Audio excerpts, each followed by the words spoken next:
Kisah ini terjadi selama bertahun-tahun. Tampak seorang laki-laki parubaya yang tergeletak lemas di atas kasurnya. Perut yang membuncit dan tampak kulit tubuh yang mulai mengurus. Sungguh sadis apa yang diderita oleh laki-laki parubaya itu. Sebut saja namanya Pak Joko. Pak Joko sudah menderita suatu penyakit yang aneh, yaitu perutnya yang semakin hari semakin membesar. Dan yang paling menambah ngeri adalah adanya kawat-kawat yang keluar menyembul dari dalam perut dan tubuh Pak Joko.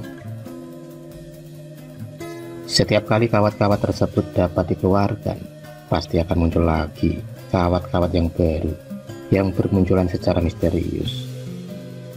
Sudah beberapa kali Pak Joko diobati oleh beberapa paranormal, namun masih saja kawat-kawat itu seperti tumbuh bermunculan.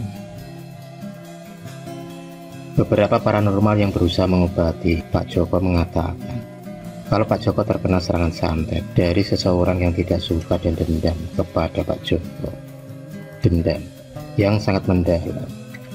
Seseorang tersebut menyuruh seorang dukun yang ternyata mempunyai ilmu di atas rata-rata dalam hal dunia santet dan guna-guna.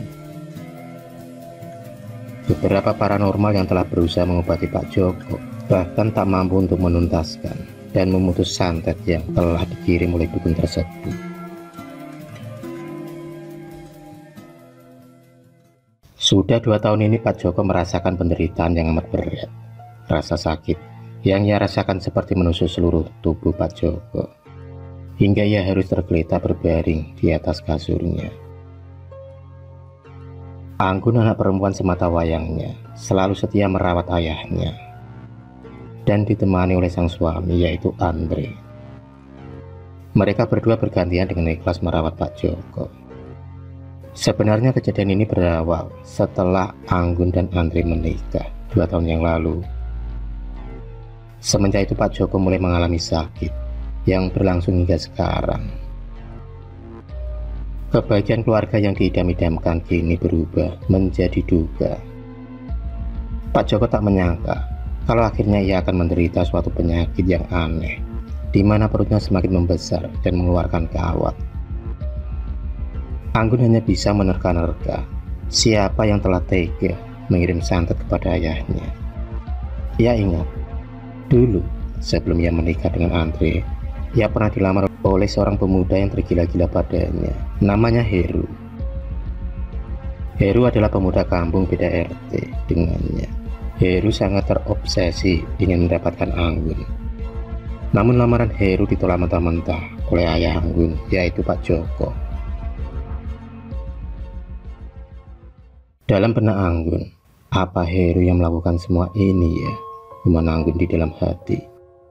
Tapi ia tak mau cepat ambil keputusan menuduh Heru yang telah mengirim santet pada ayahnya, karena ia tak memiliki bukti untuk itu. Anggun hanya bisa berdoa semoga penyakit ayahnya bisa lekas sembuh. Di sisi lain, Heru yang merasa menang telah membalas sakit hatinya pada keluarga Anggun, terutama pada Pak Joko ayah Anggun yang telah dengan mentah-mentah menolak lamarannya. Sakit hati yang terpendam dan telah mengumpul di dalam hati Herulah yang menggelapkan matanya, hingga ia tega mengirimkan santet kawat lewat dukun bayarannya. Malam pun tiba. Heru bergegas pergi ke rumah dukun bayarannya, karena setiap Heru ingin menambah kiriman santet yang ditujukan kepada Pak Joko. Ia harus datang lagi ke rumah Mbak Dukun untuk menambah mahar lagi, agar santet yang telah dikirim akan bertambah lebih lama dan lebih menyakitkan. Mbak Dukun sakti yang dikenal dengan nama Mbak Dirjo Jopomontro. Di kalangan dunia hitam, Mbak Dirjo Jopomontro memang sudah dikenal akan kesaktiannya yang luar biasa, tentunya ilmu hitamnya. Suatu malam Anggun tertidur pulas, dan ia pun bermimpi bertemu dengan seorang kakek tua yang berjenggot. Di dalam mimpi kakek itu mengatakan kepada Anggun agar ia mencari seorang pemuda yang bernama Gus Sodik. Dalam mimpinya, kakek tua itu memberikan ciri-ciri dan arah di mana Gus Sodik berada. Setelah mengatakan semuanya, kakek tua berjubah itu pun hilang lenyap dari pandangan. Jam 4 dini hari, Anggun terbangun dari tidurnya, dan dia teringat betul akan mimpinya barusan. Mimpi yang seolah nyata, namun dirasa penuh makna. Apa mimpi ini yang akan menuntun jalan kesembuhan ayah? Gumam Anggun di dalam hati. Dengan yakin Anggun merasa mimpi inilah jalan untuk kesembuhan. Anggun kemudian turun dari ranjangnya. Ia segera berjalan keluar, mengambil air wudhu untuk melaksanakan sholat subuh. Karena dari kejauhan sudah terdengar suara azan subuh dari musola seberang. Anggun kemudian menjalankan sholat subuh 2 rakaat dengan khusyuk, dan setelah selesai sholat, ia pun berdoa kepada Allah Subhanahu wa Ta'ala, meminta agar diberikan kemudahan dan jalan untuk mencari kesembuhan ayahnya yang tengah tergeliat tak berdaya.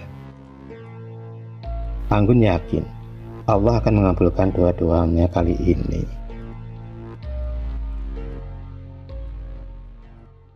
Matahari pagi mulai terbit. Suara-suara burung bersaut-sautan menyambut pagi yang cerah. Pagi yang penuh harapan bagi Anggun. Anggun kemudian menceritakan mimpinya semalam kepada Andre suaminya. Anggun menceritakan semuanya dengan detail. Dan Gayung pun bersambut. Andre sepakat untuk mencari pemuda yang disebut oleh kakek tua yang ada dalam mimpi Anggun.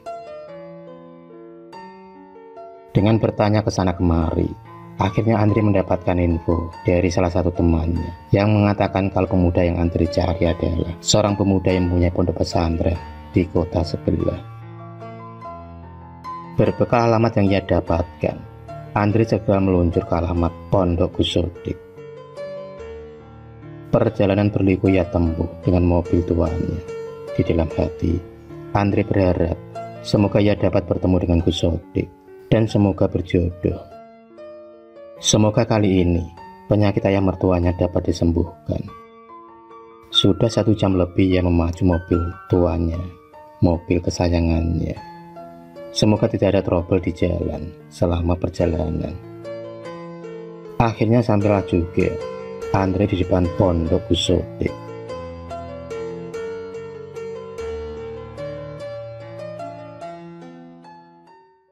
Andre diterima dengan ramah oleh Gus Sodik di pondoknya.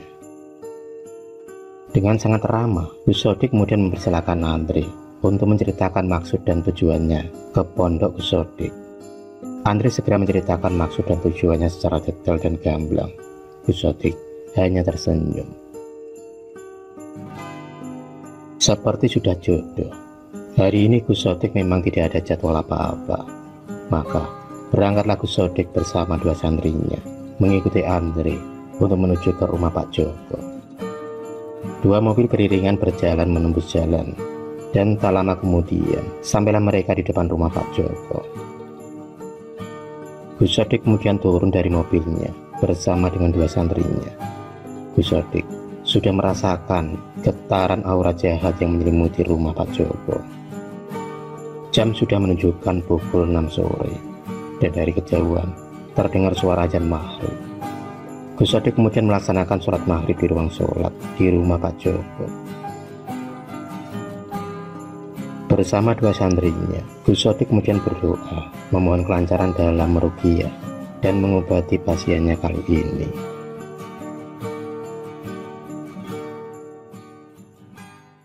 Pak Joko dibaringkan di atas kasur kecil di ruang tengah.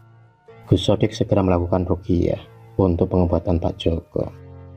Tampak Gus Sodik membaca doa dan ia pun melihat betapa ganasnya santet yang dikirim kepada Pak Joko.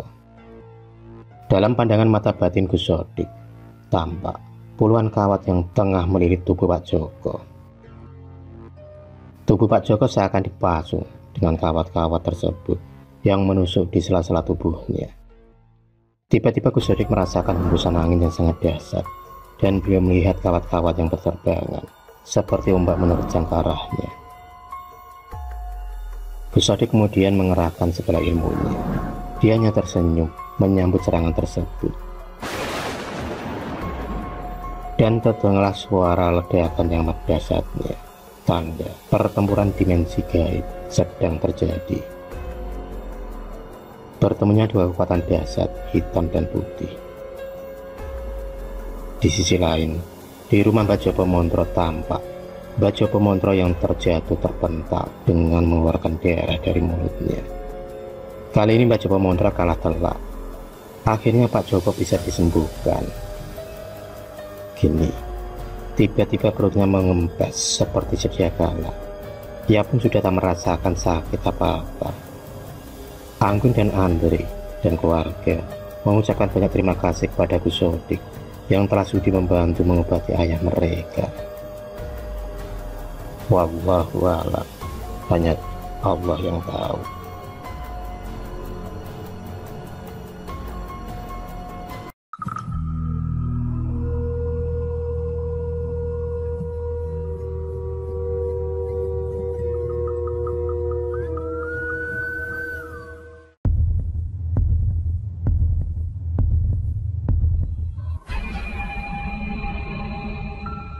Terima kasih sudah menonton video cerita bergambar ini.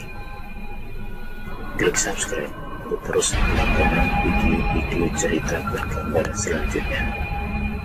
Semangat berkarya.